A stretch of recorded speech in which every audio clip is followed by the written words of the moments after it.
Back in March of 1974, a lone kidnapper tries to nab Princess Anne, the only daughter of the late Queen Elizabeth II and sister to the now reigning King Charles III. The kidnapper was an unemployed laborer suffering from mental health issues named Ian Ball from North London.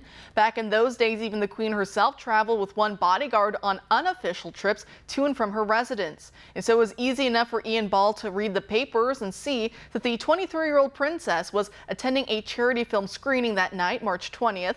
And then all he had to do was wait for the limousine with the royal insignia to leave largely unguarded. He followed the vehicle down the Mall, which is a road running between London's Trafalgar Square and Buckingham Palace, when he eventually overtook the limo and forced it to pull over. The 26-year-old kidnapper jumped out guns blazing, in which he shot the Scotland Yard special operations agent assigned to protect the princess and her husband. He would be shot 2 more times, and he was unable to return fire because his injuries prevented him from fixing his gun jam. The princess's chauffeur was also shot trying to confront the gunman, and so was the first policeman on scene, a 22-year-old who was patrolling nearby and thought this was just a kerfuffle over some car accident. Eventually, a 6'4" former boxer and another motorist ran over and tried to box the gunman's car in so he couldn't flee the scene. And then a Daily Mail journalist joined into the fray, saying, quote, "Don't be silly, old boy, put the gun down," to which Ian Ball responded by shooting him too. While all this chaos was going on outside the car, inside the car, Princess Anne and her husband were having a bizarrely respectful yet tense argument with the kidnapper as he tried in vain to wrestle the door open from their grasp. Take a listen to her later reflections in a 1980 interview with British talk show host Michael Parkinson.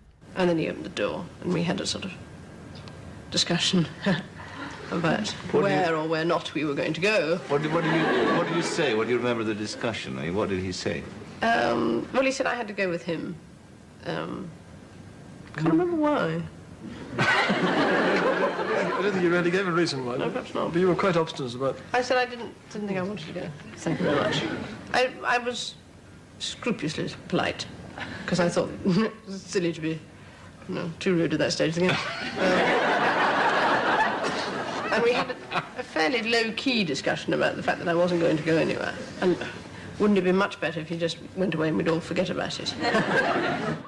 After the gunman finally fled, he was taken down by a nearby cop who chased him through St. James Park and threw a coat over his face before tackling him. Inside the gunman's car, which was rented under a false name, was found handcuffs, Valium tranquilizers, and a rambling ransom letter addressed to the Queen in which he wanted the millions of pounds stuffed into suitcases, flown to Switzerland, and have the Queen herself appear on the plane to authenticate everything to get her daughter back.